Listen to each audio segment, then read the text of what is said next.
नमस्कार, चार का चक्रव्यूह में आपका स्वागत है। मैं हूं आपके साथ अंशिका।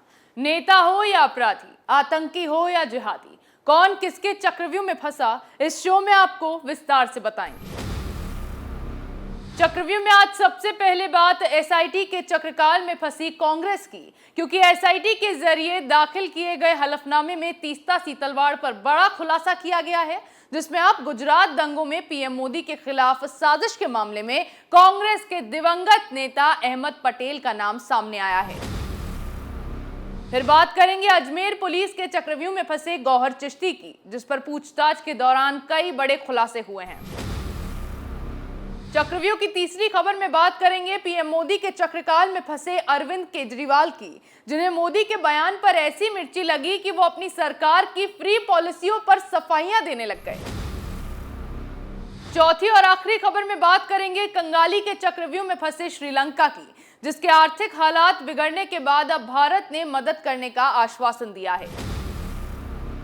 चलिए शुरुआत करते हैं चक्रव्यूह की, और सबसे पहले बात एसआईटी के चक्रकाल में फंसी तीस्ता सीतलवाड़ की, जिसने गोधरा कांड में सबूतों के साथ छेड़छाड़ की और इसी आरोप में सोनिया गांधी की करीबी जेल की हवा खा रही हैं।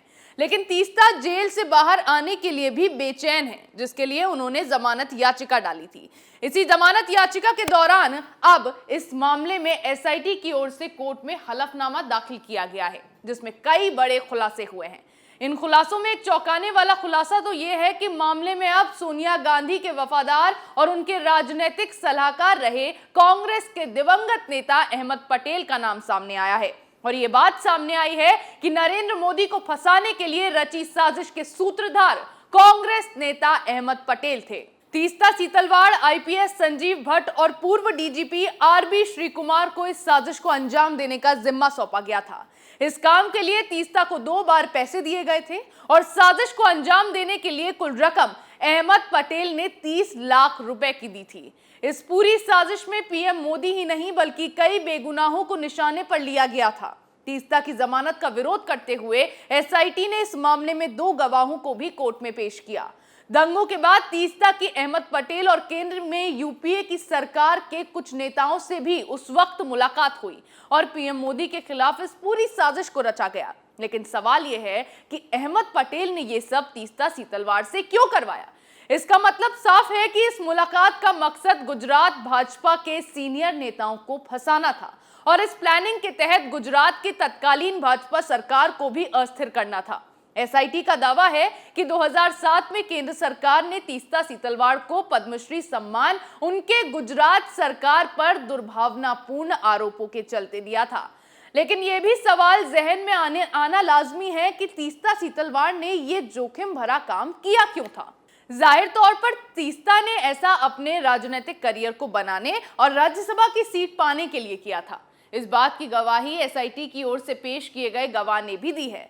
लेकिन अब जब अहमद पटेल का नाम इसमें सामने आ गया है तो बीजेपी ने कांग्रेस पार्टी के खिलाफ मोर्चा खोल दिया है और सोनिया गांधी पर निशाना साधते हुए सीधे ये आरोप लगा दिया है कि अहमद पटेल के जरिए सोनिया गांधी ने ही पीएम मोदी की छवि को गुजरात दंगों के बाद खराब करने की कोशिश की थी। लेकिन कहते हैं ना कि अपने कर्मों की सजा इसी जन्म में इंसान को भुगतनी पड़ती है। वही अब तीस्ता और कांग्रेस पार्टी के साथ हो रहा है। कांग्रेस के काले कारनामों का चिट्ठा एक एक कर खुलता जा रहा है और इसके बाद कांग्रेस का बचना मुश्किल दिखाई पड़ने लगा है। यहां गुजरात दंगों में कांग्रेस की मोदी के खिलाफ पूरी साजिश खुलकर सामने आ गई है, तो वहीं उदयपुर हत्याकांड से पहले नुपुर शर्मा के पैगंबर पर बयान के बाद अजमेर शरीफ दरगाह से भड़काऊ नारे लगाने वाले खादिम गौहर चिश्ती को गिरफ्तार किए जाने के बाद अब मामले में कई बड़े खुलासे हुए हैं।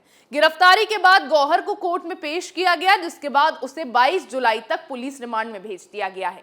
गौहर को अजमेर पुलिस ने हैदराबाद से धर दबोचा था। अपने दोस्त मुनव्वर के घर वो गया था। वहां उसके फोन से ही अपने घर वालों से वो संपर्क में था और गौहर के घर वाले मुनव्वर के फोन पर कोडवर्ड में बात करते थे। गौहर के परिजन कोडवर्ड में मुनव्वर से पूछते थे, हमारा पार्सल तो सही सलामत है, यह पार्सल का मतलब गौहर चिश्ती से है।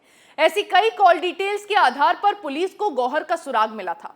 फिलहाल पुलिस को गौहर चिश्ती का मोबाइल अब तक नहीं मिला है। माना जा रहा है कि गौहर के मोबाइल में कई राज दफन हैं। साथ ही इस गौहर के पाकिस्तानी ग्रुप से जुड़े होने की भी बात सामने आ रही है और इस बात का भी खुलासा हुआ है कि गौहर स्लीपर सेल एक्टिव करने की कोशिश कर रहा था।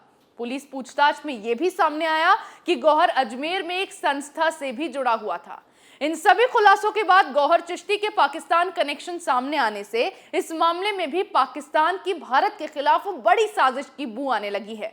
हैरानी की बात तो यह है कि पाकिस्तान के तर्ज पर भारत में ऐसे कई गद्दार छिपे हैं जो देश का नमक खाकर उसे ही बर्बाद करने पर तुले हैं। यही गौहर चिश्ती है जिसके संपर्क में कन्हैया लाल तेली के हत्यारे थे। इससे उनका मिलना जुलना था और हत्या के बाद वो इसी गौहर चिश्ती के पास जाने वाले थे। जो भी खुलासे अब इस मामले में हुए हैं वो बेहद चौंकाने वाले हैं। महज एक हत्या से इन जिहादियों का बड़ी साजिश के खुलासे अब होते दिखाई दे रहे हैं। एक तरफ तो गौहर चिश्ती की गिरफ्तारी के बाद बड़े बड़े खुलासे हो रहे हैं, तो दूसरी तरफ अरविंद केजरीवाल को पीएम मोदी के फ्री में रेवड़ी बांटने वाले बयान पर मिर्ची लग गई है। बुंदेलखंड एक्सप्रेस वे का उद्घाटन करने के दौरान विपक्ष पर फ्री की पॉलिसी को लेकर पीएम मोदी ने निशाना साधा, जिसमें कहा गया कि देश में मुफ्त की रेवड़ी बांटकर वोट बटोरने का कल्चर लाने की कोशिश हो रही है। ये देश के विकास के लिए बहुत घातक है, इससे बहुत सावधान रहना है। इस पर केजरीवाल बौखलाने लग गए हैं, तो वो दिल्ली के बजट के नफा में चलने की बात कर रहे हैं, दिल्ली वासियों को फ्री बिजली पानी देने की बात कर रहे हैं, फिर बच्चों को फ्री शिक्षा देने को लेकर पीएम मोदी पर पलटवार कर रहे हैं। अस्पताल में अच्छा इलाज होने का दावा करने के साथ साथ महिलाओं को मिलने वाली फ्री की सुविधाएं गिना रहे हैं और फिर ये भी कह रहे हैं कि वो ये सब करके देश को नंबर 1 बनाना चाहते हैं। इनसे जरा अब एक सवाल पूछा जाना चाहिए कि क्या केजरीवाल ने श्रीलंका के हालात देखे हैं? वहां भी बिल्कुल इसी तरह लोगों को फ्री का लालच देकर उनका वोट बटोरा गया और फिर पैसों के चक्कर में चीन का गुलाम बनकर देश को बर्बाद कर दिया गया। ये फ्री की बिजली की बात कर रहे हैं, वो फ्री बिजली जिसके लिए इन्होंने ऐलान कर दिया कि 1 अक्टूबर से जिसे फ्री बिजली चाहिए उसे ही 200 यूनिट फ्री दिए जाएंगे और जिसे नहीं चाहिए उसे उस बिजली के पैसे देने होंगे। स्कूलों के विकास के नाम पर केवल घोटालेबाजी आप सरकार में चलती आई है, जिस पर खुद अभी दिल्ली के एलजी वीके सक्सेना ने एक्शन लिया। अस्पतालों में अच्छे इलाज के नाम पर यह दिखावा किया जाता है, हर चीज फ्री कर दी, उसके बाद पैसों के लिए केजरीवाल केंद्र सरकार के सामने हाथ फैलाने पहुंच जाते हैं। यही काम श्रीलंका में भी हुआ था, जिसका खामियाजा अब जनता को भुगतना पड़ रहा है। 1 नहीं 2 नहीं, हर चीज दिल्ली में केजरीवाल ने फ्री कर रखी है, जिसका नुकसान क्या होने वाला है वो श्रीलंका के हालात देखकर भी नहीं समझ पा रहे हैं। और ये जो कुछ भी वो कर रहे हैं वो सब वोट बैंक के लिए ही है, क्योंकि केजरीवाल ये बात जानते हैं कि वो फ्री के पॉलिसी के बिना सत्ता में नहीं आ पाएंगे, इसीलिए इन्हें पीएम के बयान पर इतनी मिर्ची लग रही है। केजरीवाल सब कुछ फ्री में उपलब्ध करवाकर लोगों को गुमराह कर देश को बर्बाद करने पर तुले हैं और श्रीलंका फ्री के सामान के चक्कर में बर्बाद हो चुका है। श्रीलंका कई महीनों से अभूतपूर्व आर्थिक संकट का सामना कर रहा है और वहां हालात इस कदर खराब हैं कि जरूरत की चीजें अब तक नहीं मिल पा रही हैं। लोगों को खाने पीने की चीजें खरीदने के लिए भारी कीमत चुकानी पड़ रही है। देश में इस तरह हाहाकार मचा हुआ है कि जनता बेसुध हो चुकी है। देश में कोई सरकार नहीं है, महंगाई अपने चरम पर पहुंच चुकी है। ऐसे में संकट से जूझ रहे पड़ोसी देश को भारत की ओर से लगातार मदद की जा रही है। भारत ने एक बार फिर श्रीलंका में भारी राजनीतिक संकट और आर्थिक बदहाली के बीच आश्वस्त किया है कि वो देश को लोकतंत्र, स्थिरता और आर्थिक बहाली में सहयोग करता रहेगा। उधर राष्ट्रपति के पद पर बैठे और देश को बर्बाद करने वाले गोटबाया राजपक्षे का इस्तीफा स्वीकार कर लिया गया है। अब 1 हफ्ते के अंदर देश को नई सरकार मिलेगी। अब 19 जुलाई को राष्ट्रपति उम्मीदवार का नामांकन भी होगा, जिसके बाद देश को नए राष्ट्रपति के साथ साथ नई सरकार मिलेगी। चक्रव्यूह में मेरे साथ आज इतना ही। कल फिर कौन किसके चक्रव्यूह में फंसेगा, नए मुद्दों के साथ पेश होंगे और दिखाएंगे कई और सनसनीखेज खुलासे। तब तक के लिए देखते रहिए कैपिटल टीवी।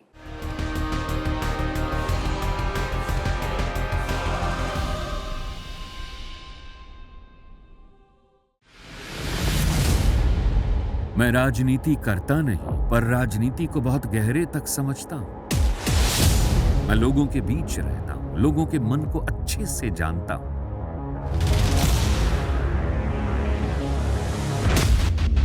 पब्लिक और पॉलिटिक्स की हर नब्ज को खूब पहचानता हूं। संघर्ष की सियासत से सत्ता के सिंहासन तक मैं हर खबर से खरा सच निकालता हूं। ना कोई दौड़, ना कोई race. Capital TV, Uttar Pradesh.